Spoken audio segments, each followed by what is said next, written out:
Bonjour les enfants. C'est papa. Ah Samuel, ça c'est ce qu'on appelle un coup sous la ceinture. Ça c'est ce qu'on appelle un coup sous la ceinture. Tu as joué mauvais jeu. Tu as joué mauvais jeu. Tu as brisé tous les codes de la famille. Tu as joué mauvais jeu. Tu as même essayé de m'humilier. Tu as même essayé de m'humilier. C'est pas normal. C'est pas normal.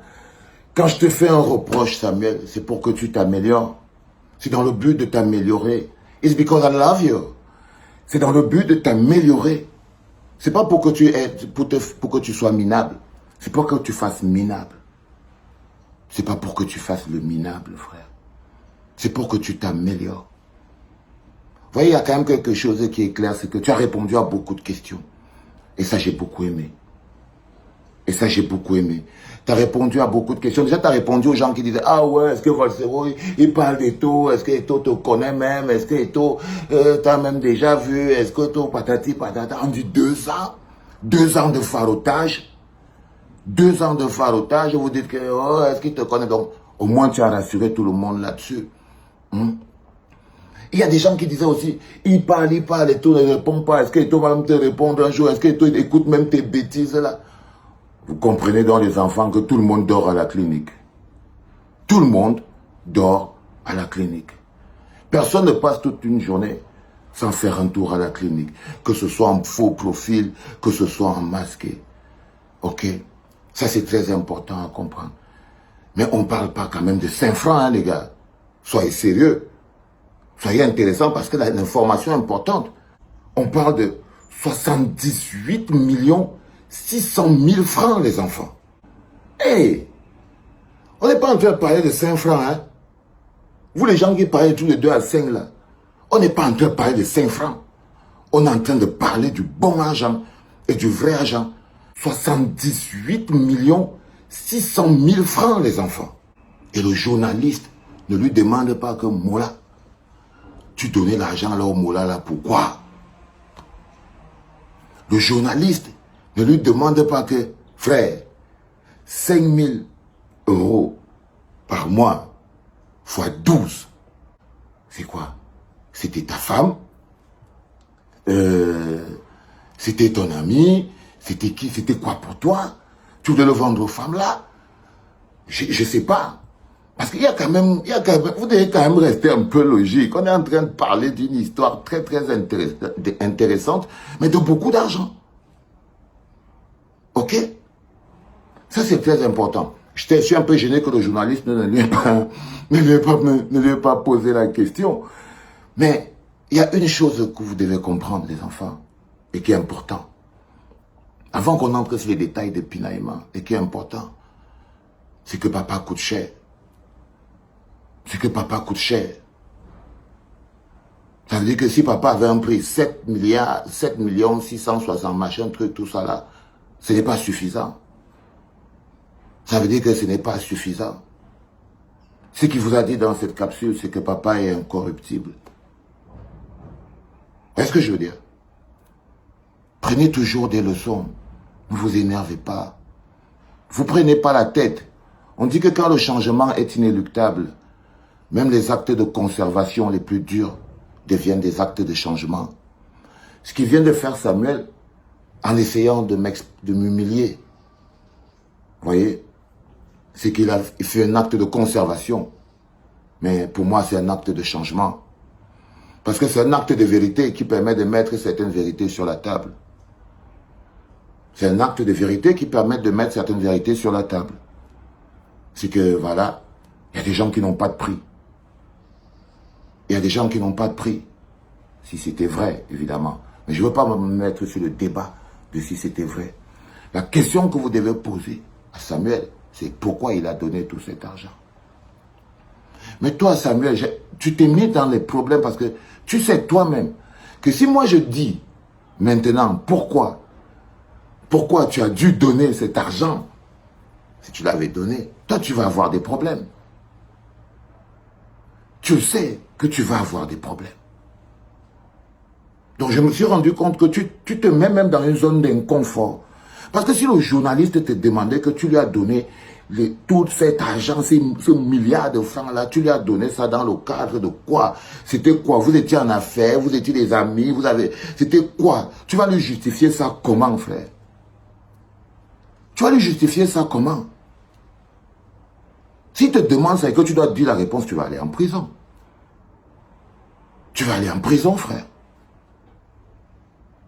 Donc, je trouve personnellement que tu as encore perdu le contrôle. Tu étais très énervé. Tu étais très énervé. Parce que tu es parti à la FECAFOOT.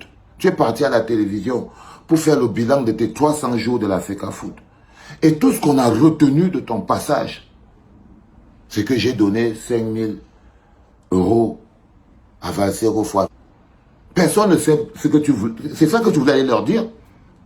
Tu te rends compte que de toute ton interview, c'est tout ce qu'on a retenu. Et ça ne te dérange pas. Tu avais des choses à expliquer, tu voulais expliquer des choses. Tu voulais dire des choses, répondre à des questions. Éclairer l'opinion publique. Et qu'est-ce qu'on te fait comme rendu derrière? Un buzz. Un buzz. Mais ce que tu as réussi quand même à dire aux gens, c'est que vous voyez, vous les enfants là, vous les étaux moutons là, vous voyez donc que le patron est 1 milliard jusqu'à là, ça ne suffit pas. Lui, vous seulement pour qu'il vous salue, vous êtes prêt à vous coucher par terre. Ça veut dire que c'était quelqu'un d'entre vous là, pour 500 €, le gars devient fou. Pour 1000 francs, le gars devient fou. Vous êtes capable de tous devenir fous. Non, il vous a expliqué juste que le mec, il est incorruptible. Dans le monde, il y a deux mondes. Il y a le monde des grandes personnes et le monde des petites personnes. Dans le monde des petites personnes, ils appelleraient ça l'ingratitude. Quel ingrat. Quand quelqu'un te donne quelque chose, ta vie lui appartient. Quand quelqu'un t'aide dans ta vie, ton âme lui appartient. Quand quelqu'un... C'est pour ça que vous êtes tous achetés au Cameroun. C'est pour ça que vous êtes tous achetés au Cameroun. Quand tu rêves que quelqu'un va te donner quelque chose, tu deviens son esclave. Tu deviens son obligé. Tu n'as plus ta propre conscience, tu n'as plus de personnalité, tu n'as plus de dignité. Tu n'as plus rien. Il a acheté ton âme. Je vous ai toujours dit de faire attention à la générosité du diable. La générosité du diable a un seul objectif, c'est vous acheter votre âme. Vous achetez votre liberté de penser. Et quand le diable se rend compte qu'il n'a pas réussi à acheter votre âme, il s'énerve. Parce que votre âme coûte moins cher. C'est pour ça qu'il achète. C'est parce que votre âme coûte moins cher. C'est pour ça qu'il achète. Dans le monde des petites personnes, vous appellerez ça l'ingratitude. Dans le monde des grandes personnes, on appelle ça la rectitude, être incorruptible, avoir des valeurs, être droit. S'il avait dit que Valsero était venu chez moi, il est entré, il a volé mes chaussures, il est parti avec, j'aurais compris. Il a volé mon argent, j'aurais compris. Que bon, voilà, j'étais parti chez lui. Ou alors Valsero, il venait mendier. Parce qu'il faut bien lui demander pourquoi. Hein. Ou bien Valsero venait mendier l'argent chez moi et je lui donnais. Ça aussi, il faut clarifier. Il faut quand même clarifier. Est-ce que c'est moi qui partais de chez moi pour partir lui donner de l'argent? Ou c'est lui qui venait vers moi pour me donner de l'argent? Il faut essayer de comprendre les choses comme elles sont, les enfants. Ok? Parce que moi, mon amitié coûte cher. Parce que mon amitié coûte cher. C'est très important à comprendre. Et quand j'ai dit aux gens, je l'avais dit à Martin Camus-Mime, je suis ton ami, frère. Je suis ton ami, je ne suis pas ton complice. Je l'ai dit à Samuel, je ne sais même pas le nombre de fois dans ma vie que je suis ton ami, mais je ne suis pas ton complice. Vous voyez ce que je veux dire? Mais vous-même, aussi quand vous vous réveillez le matin, vous imaginez que quelqu'un peut faire vivre l'autre pendant 2 ans? Franchement. Mais vous avez tellement envie de croire ça pour vous parce que c'est ça le plus important. Vous avez, si moi j'ouvre mon ventre là, l'autre là il part en prison. Donc, j'arrive même pas à comprendre votre délire. Mais c'est mon pote. Et je le protégerai toujours. Et je le protégerai toujours parce que je crois que là il est... Voilà, c'est compliqué. C'est dur. Là il vient de finir une émission. Moi, je ne sais même plus s'il a répondu à toutes les questions et tout, si on va aller au Qatar avec Coq Sportif ou pas, si les primes sont préparées, si tout est clair. Moi, je ne sais pas. Je ne sais pas, les gars. Je ne sais pas, mais le plus compliqué, c'est que c'est ça qui est resté dans vos esprits. Mais parce que vous ne voulez pas vous poser des questions. Vous ne voulez pas vous poser des questions. Parce que moi, je vais te dire un autre truc, Sam. C'est que tu as manqué de classe. Quand je te dis toujours que tu es une petite personne, moi, je ne fais pas le commérage. Parce que ce que tu as fait là, ça s'appelle le Congossa, le commérage. Frère, je te jure, ce que tu as fait là, on appelle ça le commérage, le rampampam, le tchotchori. Pour que moi je vienne demain, je dis, oh non, jamais, il n'a jamais fait ça. Tu as fait le commérage, frère. Tu es un commère. Tu es un commère, tu es un minable petit commère. Et c'est pas normal.